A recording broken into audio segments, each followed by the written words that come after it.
What's going on YouTube? Matt from GarageMC here. Guys, in today's video, while we're waiting for a couple parts that I need to put the engine together for the 465EX project, which if you guys are just finding my channel for the first time, we do a lot of custom quad builds and little stuff, mostly anything to do with four wheels. We're about to start getting into doing some cars too.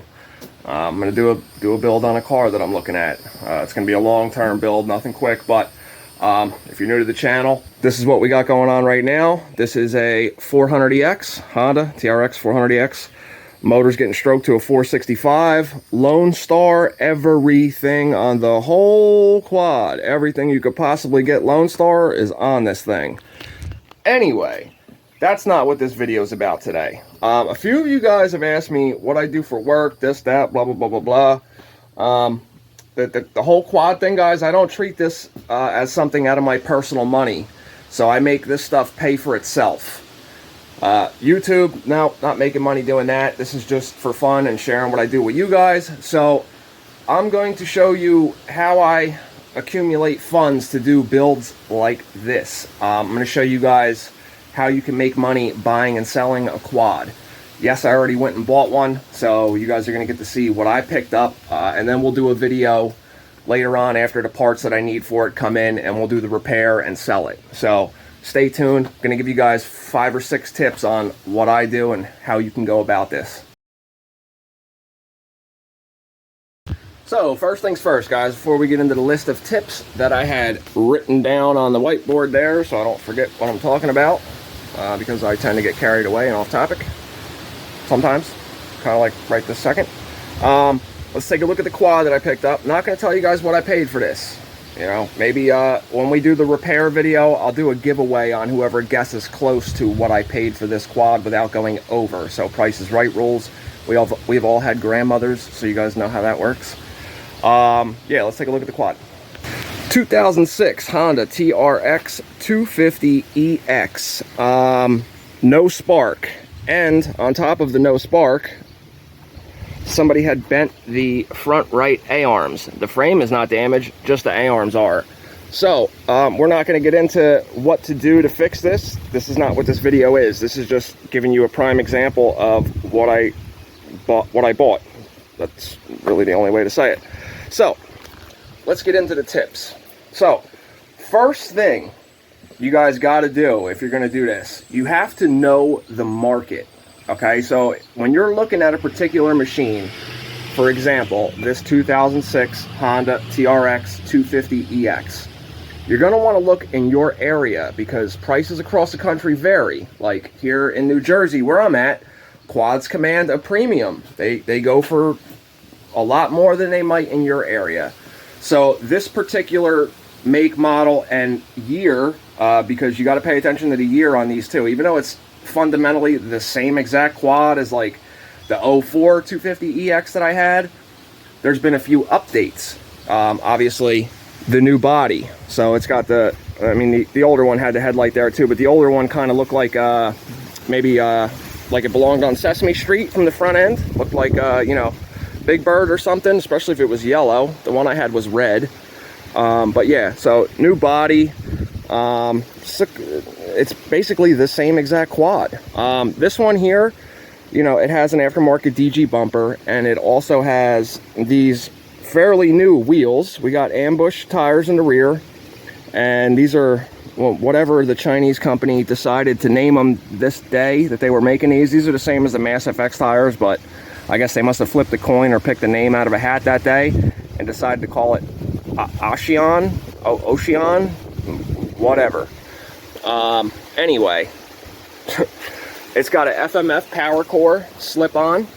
So we'll talk about like little stuff like this when we go into detail on each of the tips.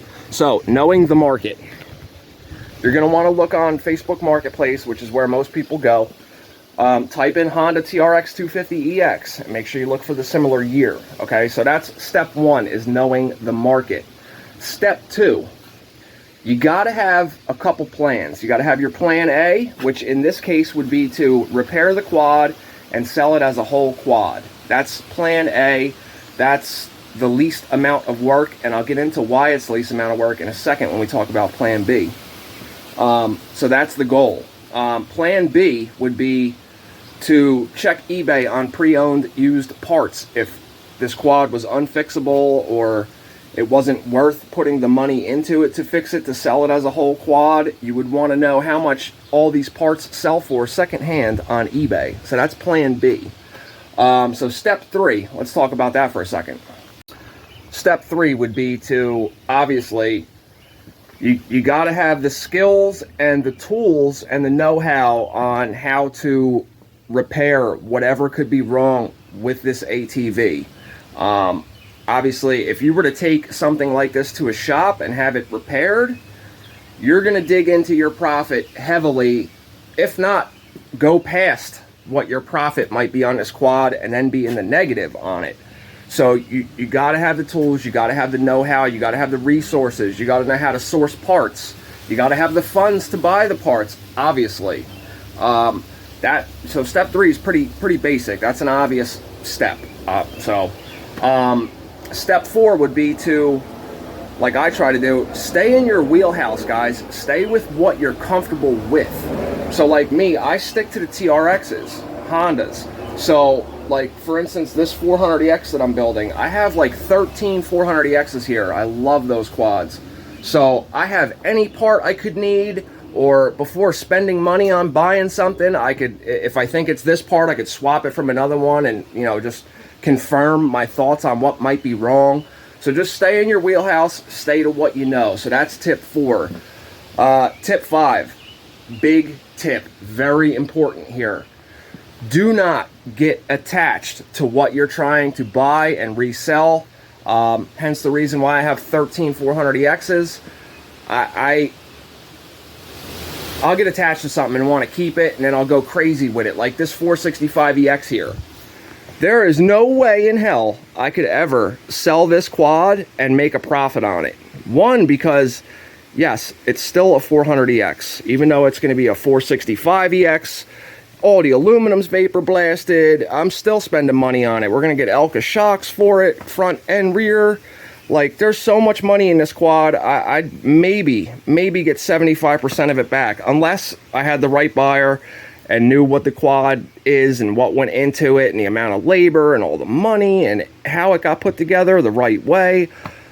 You know, that's something that you shouldn't do if you're going to try and make money. So definitely do not get attached. Hence the reason why I got this 250EX. One, they sell super fast, guys. Yes, I could still ride it, you could still ride it, grown adult, and have fun with it. It's got enough power to do that. I think it's got like 18 horsepower, so it says on the sticker on the frame, like 18.4 or 17.8, something like that. So, I mean, yeah, you could still ride it, but obviously we're way past the skill level of that quad that it has to offer for us. So, this is a good purchase to resell, like I was saying. So, it's semi-automatic. So that gives you a very, very broad like customer base as far as this quad goes.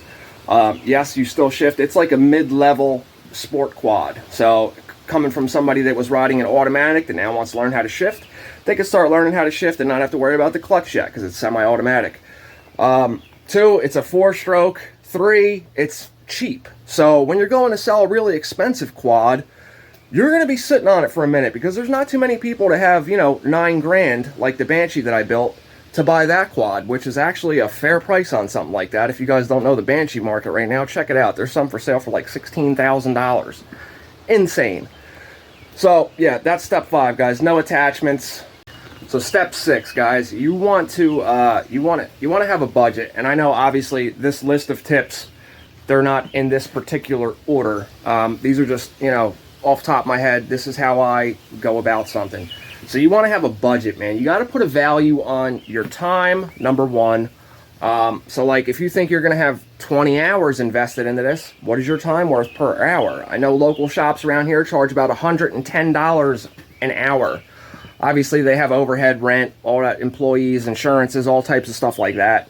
So, I mean, you know, that's not a realistic price. Like, I couldn't have somebody come to my home at my garage and do something for them and charge them $110 an hour. It's just unethical.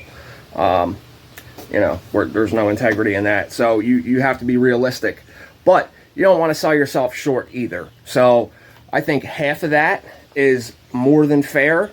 You know, figure like $50, $55 an hour, depending on what you know. If you're just out there with a screwdriver and a hammer trying to build an engine, obviously, you know, your skill hour rate isn't going to be even that much.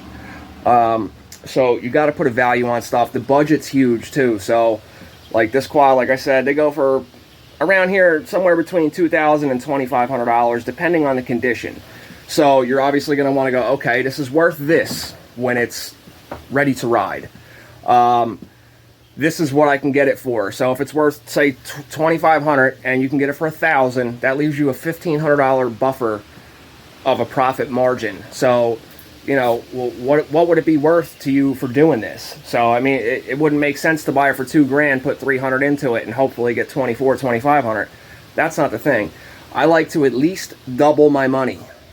I like to at least double my money. So when you're setting your budget with the information you know on the quad, so it has no spark and the front A-arm's bent. Obviously, the A-arms are going to have to be replaced. On eBay, a whole front right corner is like $120. That's another good thing about these quads. The parts are cheap and they're readily available. It's like a damn Honda Civic. What was I just saying? Yeah, you're going to want to know. So with the no spark issue, you're going to have to assume the worst. Assume it's going to need a wire harness, a CDI, a coil, a regulator. Assume all that. Is it going to need all that? Absolutely not. But you have to calculate all that in and give yourself room for it. So, you know, if you're going to be $1,500 into a quad like this, and you're going to list it for $25 and probably settle around $22, depending on how desperate you are at the time, which is another bonus little tip here, guys. Make sure the money you're putting out, it's not like you don't need that to pay your rent next week, because it's not a guarantee that it's going to sell right away. Neither is what I'm telling you as far as my tips going to guarantee you selling and making money on a quad. Obviously, I mean, I shouldn't even need to say that, but you know, some people might be like, oh, well, I followed Matt from GarageMC's tips and now I got 8 quads here and my kids are starving. I mean, come on, you gotta be realistic here. So anyway, those are my tips, guys. Before we end the video, if you're new to the channel, I'll show you some of the other quads we have here, so don't go nowhere yet. Guys, before I show you some of the other machines that are here, I'm not going to show you all the parts quads I have. There's a ton of quads, rollers, frames, stacks and stacks of wheels and tires, paddles, different sizes, you name it, I got it here.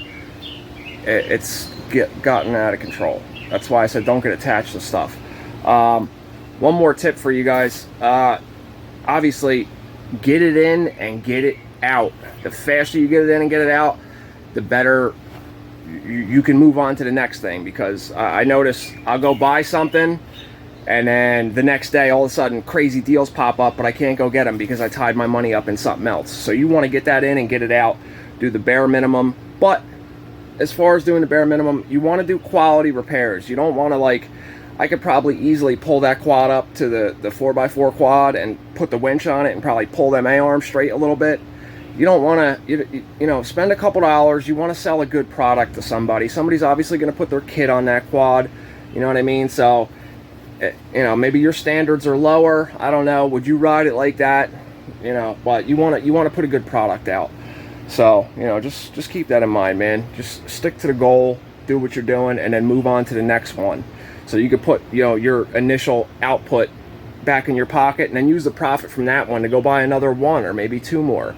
Try and stay with the same type of quad. This way, as you do it, you accumulate more and more parts for the same make and model. Anyway, here's some of the quads that are here, guys. So this one I built last year on the channel. This is a 426EX. A buddy of mine bought that off me. We got my 91 Suzuki LT 250R. We got the 2006 Yamaha Banshee Special Edition, Anniversary Edition, whatever. We got my 85 ATC 250R, which is actually broken right now. We're going to do a video and go over what actually happened to that. Here's a complete pile of 400EX takeoff stuff. So, you know, some of the stuff is interchangeable, but the CDI for the 400EX and the 250EX is not, even though they plug into each other. Anyway, guys, I hope these tips were helpful to one of you guys. Don't be afraid to jump out there and do something. And like I said, don't put out money that, you know, is going to buy your kids Cheerios for the next month on something. You know, consider it a little project on the side. Try it out. Drop a comment below, man. Did this help you? Did you go buy a quad and flip it? Let me know what you got, how much profit you made off of it. I'm curious. I like to know all that stuff, guys. I do read and answer every single one of my comments that you guys put on there. You take the time to comment. I take the time to read and answer you. I do not just hit you with a thumbs up. And obviously, if you could, smash the subscribe button and just beat the shit out of that friggin' like button too, man. Throw me a thumbs up, guys. It helps the channel out huge. I'll see you in the garage next time. We're going to be working on the 465EX, and stay tuned for the repair video on the 250EX. See you later.